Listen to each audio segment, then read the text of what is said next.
Shalom, selamat malam Bapak Ibu Saudara yang terkasih dalam Tuhan Yesus. Pada malam hari ini bersyukur kita kembali bisa bertemu dalam ibadah doa Jemaat GKI Tamalan Rea. Bapak Ibu Saudara, saya mengingatkan kita kembali untuk tidak jemu-jemu berdoa. Oleh sebab itu mari kita siapkan hati kita, pikiran kita, tinggalkan segala beban kita. Kita mau taruh itu di bawah kaki Tuhan. Mari kita menyembah dan memuji Dia, Tuhan yang sudah menjaga dan memelihara kita hari lepas hari. Kita katakan, Engkaulah kekuatanku, tempat perlindunganku.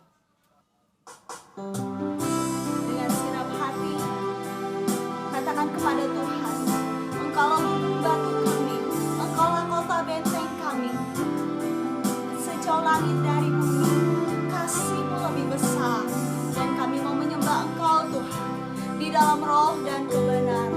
Katakan, Engkaulah kekuatanku, Engkaulah kekuatanku, tempat perlindunganku. Saat badai menerpa, aku tak akan goyah. Aku tak akan goyah, sebab Kau sertaku. Engkaulah kekuatanku Tuhan, Engkaulah kekuatanku, tempat perlindunganku. Saat badai menerpa, aku tak akan goyah. Aku tak akan goyah, sebab Kau sertaku. Bapak Ibu Saudara, katakan sejauh langit, sejauh langit dari bumi, begitu besarnya kasih-Mu, penuhi hati kami yang rindu menyembah-Mu. Yesus, sejauh langit dari bumi, begitu besarnya kasih-Mu. Kaulah Tuhan, kekuatanku, sukacitaku. Mari Bapak Ibu Saudara yang ingin menyenangkan hati Tuhan, kita sembah Tuhan. Dialah sumber sukacita kita, Dialah sumber kekuatan kita, yang akan memenuhi kasih-Nya bagi kita semua. Engkaulah kekuatanku, tempat perlindunganku. Saat badai menerpa, katakan, aku tak akan goyah. Aku tak akan goyah.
benar Tuhan, Engkaulah kekuatan kami, Engkau perlindungan kami yang sudah menolong kami melewati hari-hari yang sudah kami lewati. Dan pada malam hari ini kami umat-Mu bersyukur ada waktu bagi kami untuk duduk di kaki-Mu. Sebelum kami berdoa, kami rindu untuk memuji, menyembah Tuhan dan mendengarkan firman Tuhan. Engkau sucikan, kuduskan kami dimanapun kami berada. Engkau selidiki kami dari ujung rambut hingga ujung kaki. Biarlah darah Yesus membasuh kami, sehingga pada malam hari ini hanya kemuliaan Tuhan yang nampak. Hanya Tuhan saja yang ditinggikan, dimuliakan. Segala bentuk kuasa kegelapan yang menghalangi kami untuk mengerti kebenaran firman Tuhan, yang menghalangi doa-doa kami minta Tuhan Kau cabut itu, halaukan di dalam nama Yesus dengan kuasa darah Yesus. Kami mau mendengar firman-Mu. Terlebih dahulu mari Tuhan Kau berbicara kepada kami, buka hati, telinga, dan pikiran kami, sehingga Roh Kudus hanya Engkau saja yang bekerja dengan bebas menyingkapkan kebenaran ilahi. Segala kemuliaan hanya bagi Tuhan, di dalam nama Tuhan Yesus. Yang siap mendengar firman Tuhan sama-sama katakan amin. Bapak Ibu Saudara, pada malam hari ini mari kita bersama-sama membuka Alkitab kita dari Injil Markus pasal yang ke-13 ayat 33 sampai ayat yang ke-37. Markus 13 ayat 33 sampai ayat yang ke-37. Mari kita baca bersama-sama Bapak Ibu. Saya baca dari sini dan Bapak Ibu Saudara baca di tempat masing-masing. Kita baca bersama. 2, 3. Nasihat supaya berjaga-jaga. Hati-hatilah dan berjaga-jagalah, sebab kamu tidak tahu bila manakah waktunya tiba. Dan halnya sama seperti seorang yang bepergian, yang meninggalkan rumahnya dan menyerahkan tanggung jawab kepada hambanya masing-masing dengan tugasnya, dan memerintahkan penunggu pintu supaya berjaga-jaga. Karena itu, berjaga-jagalah, sebab kamu tidak tahu bila manakah tuan rumah itu pulang, menjelang malam, atau tengah malam, atau larut malam, atau pagi-pagi buta. Supaya kalau ia tiba-tiba datang, jangan kamu didapatinya sedang tidur. Apa yang kukatakan kepada kamu, kukatakan kepada semua orang, berjaga-jagalah. Bapak Ibu Saudara, kita akan belajar dengan tema berdoa dan berjaga-jaga sesuai dengan ibadah kita pada malam hari ini, ibadah doa. Nah Bapak Ibu Saudara, baru-baru ini kita dikejutkan ya dengan banjir yang luar biasa di Masamba ya. Kita bersyukur karena jemaat kita aman-aman ya, tetapi masih banyak orang-orang lain yang menjadi korban. Kita tidak pernah menyangka juga bahwa akan terjadi longsor di jalan poros antara Palopo dan Toraja. Dan itu sangat menyusahkan orang-orang di sana. Bapak Ibu Saudara, akhir-akhir ini semakin banyak kesukaran-kesukaran yang harus dialami. Mungkin oleh keluarga kita. Mungkin kita masih aman-aman, tetapi keluarga-keluarga yang lain, bahkan kenalan-kenalan kita, sahabat-sahabat kita, ada yang mengalami masalah. Kita tidak tahu kesusahan apa yang mereka alami. Tuhan Yesus sudah mengingatkan kepada murid-muridnya untuk berdoa dan berjaga-jaga. Saya sempat membuka versi terjemahan lama. Kalau Alkitab kita ini bagiannya terjemahan baru Bapak Ibu Saudara. Terjemahan lama dan juga versi King James, di situ kalau diterjemahkan sama. Ada kata berdoa dan berjaga-jaga. Berdoa dan berjaga-jaga.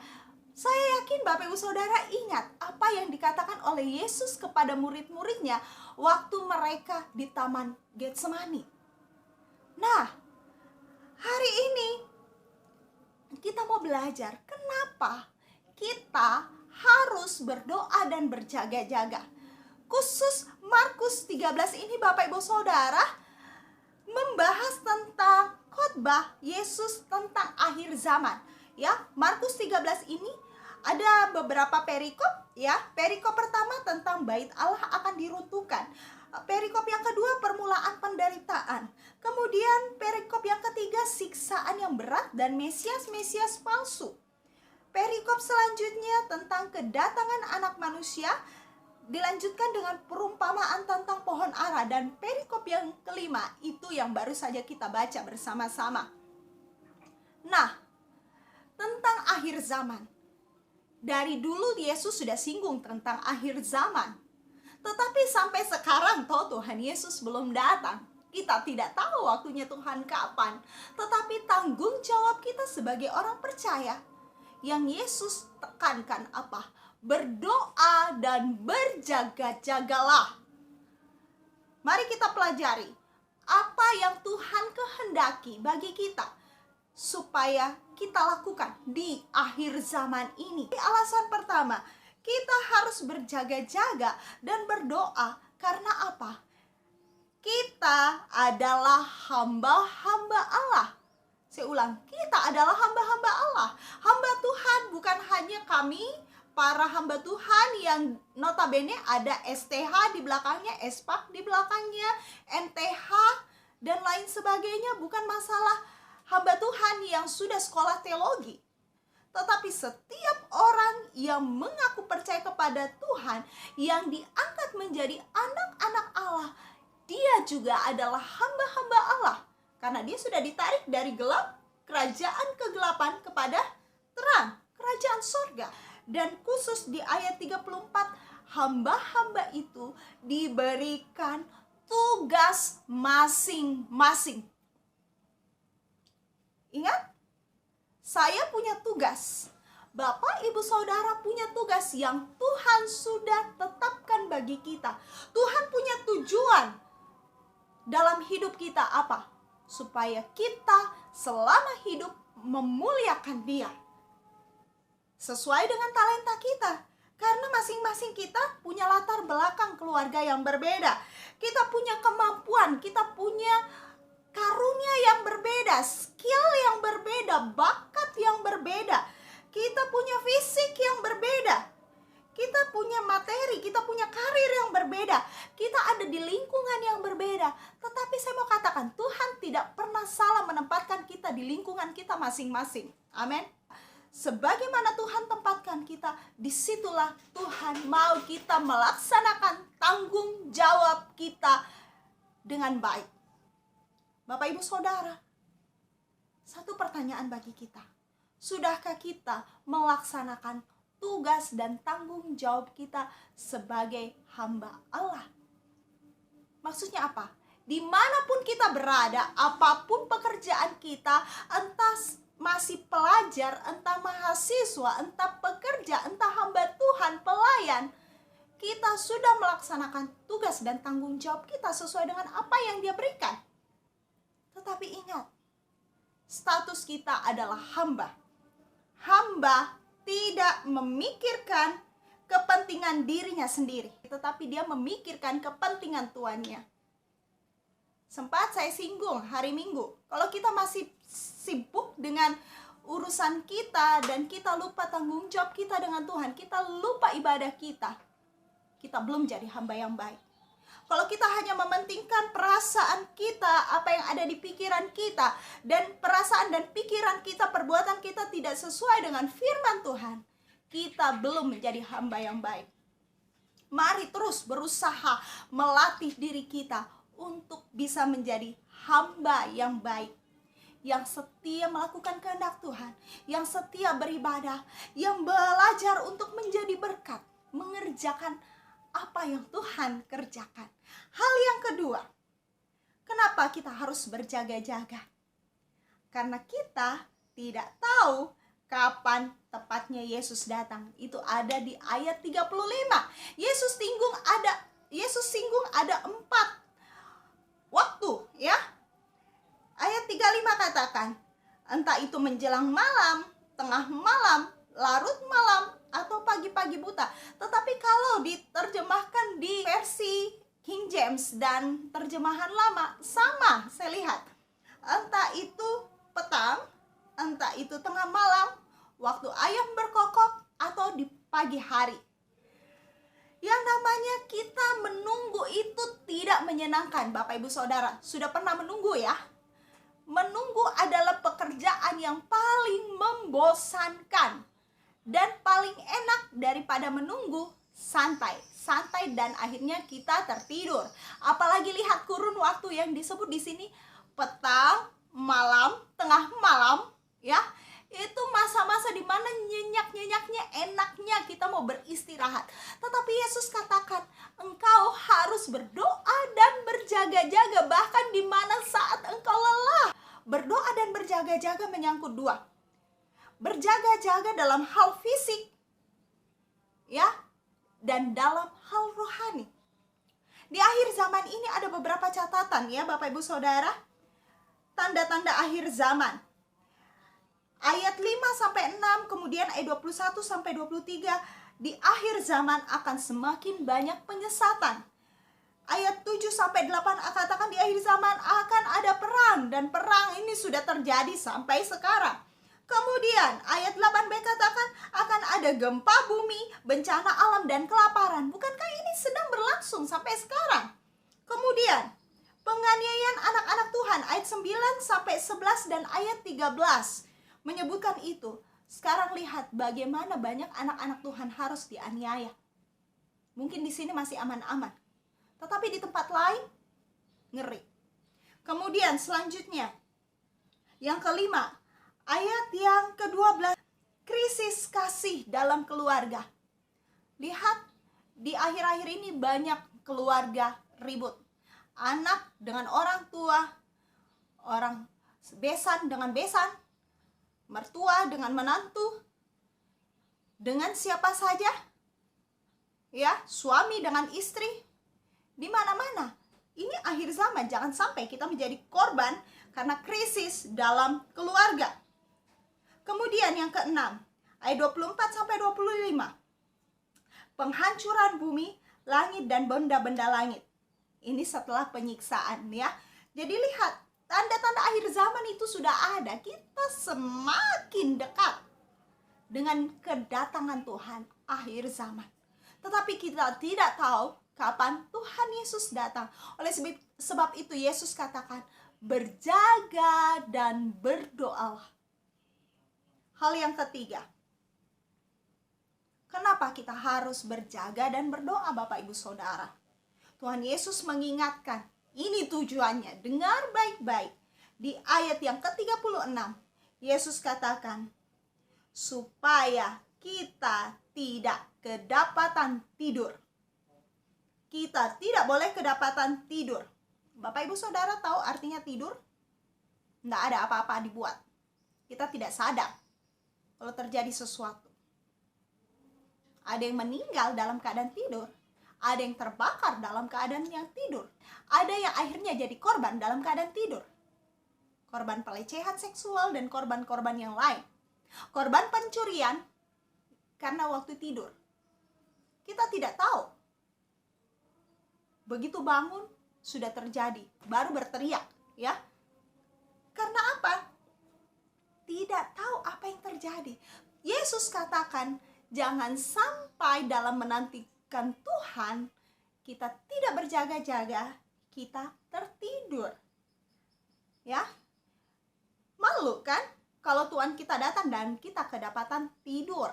Andai kata kita dalam posisi sebagai hamba. Tidur artinya tidak mengerjakan tugas. Tidur artinya tidak menghasilkan buah. Tidur artinya hubungan dengan Tuhan rusak. Apakah hal-hal ini saat ini masih menjadi bagian kita? Kita dalam keadaan tertidur secara rohani. Kalau tertidur, sudah mulai ngantuk, mari Bapak Ibu Saudara bangkit. Amin. Ya, jangan sampai Yesus datang, kita tidak sedang melaksanakan tugas. Tugas kita belum selesai. Karena ingat di ayat sebelumnya, Tuhan memberikan tanggung jawab kepada masing-masing hambanya. Sudahkah kita menyelesaikan tugas dan tanggung jawab kita? Jangan tunda-tunda, besok pi. Nanti pi. Mau sampai kapan kita tidak tidak mendengarkan suara Roh Kudus yang mengingatkan kita untuk melakukan sesuatu yang Tuhan kehendaki? Bapak Ibu Saudara, alasan yang keempat ada di ayat ke-37. Saya mau bacakan ulang. Apa yang kukatakan kepada kamu, kukatakan kepada semua orang, berjaga-jagalah. Itu artinya apa? Ini perintah dari Tuhan untuk semua orang. Berarti kalau perintah harus dilaksanakan. Amin. Ya, jadi kalau kita mulai suam-suam kuku, malas berdoa, malas untuk menjaga kehidupan kita kudus di hadapan Tuhan, sudah tidak kontrol mulut, tidak kontrol pikiran, tidak kontrol hati, waktunya kita bangkit, berjaga-jaga. Kalau kita lebih mementingkan diri kita sendiri dan kita tidak mementingkan kepentingan orang lain, waktunya bangkit Bapak Ibu Saudara. Itu bagian dari berjaga-jaga. Lakukan apa yang Tuhan mau. Jangan tertidur, jangan terlena, apalagi gara-gara corona, hubungan kita dengan Tuhan rusak. Ingat, hubungan kita dengan Tuhan rusak, hubungan kita dengan sesama rusak. Jangan sampai Tuhan datang dan kita dalam keadaan tidak bisa berbuat apa-apa. 4 hal ini Bapak Ibu Saudara, biarlah kita renungkan malam hari ini. Sudahkah saya melakukan tanggung jawab saya sebagai hamba? Saya ada di posisi yang mana? Hamba yang baik dan setiakah? Atau hamba yang jahat dan malas? Ingat, dalam perumpamaan Tuhan Yesus hanya ada 2 Bapak Ibu Saudara. Hamba yang baik dan setia, hamba yang jahat dan malas. Hamba yang baik dan setia akhirnya mendengar pujian dari tuannya, dan tuannya katakan, "Sabaslah hai hambaku yang baik dan setia. Engkau sudah setia dalam perkara kecil, dan saatnya engkau turut dalam kebahagiaan tuanmu." Tetapi bagi hamba yang jahat dan malas, apa kata Tuhan? Tuhan katakan, "Hai engkau hamba yang jahat dan malas, masuk ke dalam api kekal." Saya yakin tidak ada di antara kita yang mau masuk di dalam api kekal, penuh dengan ratap tangis dan kertak gigi, kata firman Tuhan. Tetapi kita mau masuk dalam kebahagiaan. Kalau kita mau masuk dalam kebahagiaan Tuhan kita di akhir zaman ini, mari Bapak Ibu Saudara tetap berdoa dan berjaga-jaga. Apa yang bisa kita lakukan untuk Tuhan dan sesama, lakukanlah. Bukan waktunya sekarang saling menyakiti satu dengan yang lain, lebih mementingkan diri saya daripada orang lain. Waktunya kita harus saling care satu dengan yang lain. Supaya apa? Kehidupan kita berbuah. Biarkan Roh Kudus terus bekerja dalam kehidupan kita, menolong dan memampukan kita. Mari kita satu dalam doa, kita berdoa. Bapa, di dalam nama Tuhan Yesus, kami bersyukur kepadamu untuk kesempatan kami untuk merenungkan firman Tuhan pada malam hari ini. Kami sadar Tuhan memanggil kami untuk menjadi hamba yang baik dan setia. Oleh sebab itu, biarlah firman Tuhan yang hamba sudah sampaikan dalam keadaan terbatas akan memampukan kami, sehingga kami ingat apa yang harus kami lakukan di akhir zaman ini. Mari Roh Kudus, tolong kami, agar kami dapat menjadi berkat bagi keluarga kami, bagi rekan-rekan sekerja kami, bagi orang-orang di sekitar kami, bagi siapa saja yang Tuhan inginkan kami temui. Tetangga kami, kerabat kami, siapa saja. Mari Tuhan yang menolong dan memampukan kami. Terima kasih untuk firman-Mu. Kami akan masuk di dalam doa-doa kami. Mari Roh Kudus yang akan menuntun kami untuk berdoa. Segala kemuliaan hanya bagi Tuhan. Berkati setiap jemaat Tuhan yang sudah beribadah pada malam hari ini. Engkau memberkati mereka berlimpah-limpah di dalam usaha, pekerjaan, rumah tangga, pelayanan, pendidikan, pergumulan mereka. Engkau tidak tinggal diam. Engkau kiranya mengaruniakan segala yang terbaik. Dan di tempat kami masing-masing, Engkau yang akan menuntun kami berdoa. Di dalam nama Tuhan Yesus kami berdoa. Haleluya. Amin. Bapak Ibu Saudara, mari sesuai dengan bahan yang sudah di-share di grup. Kita berdoa bersama-sama, dan setelah itu Bapak Ibu Saudara, salah satu anggota keluarga yang sudah ditunjuk dapat menutup ibadah doa di tempat masing-masing. Tuhan Yesus memberkati. Selamat malam.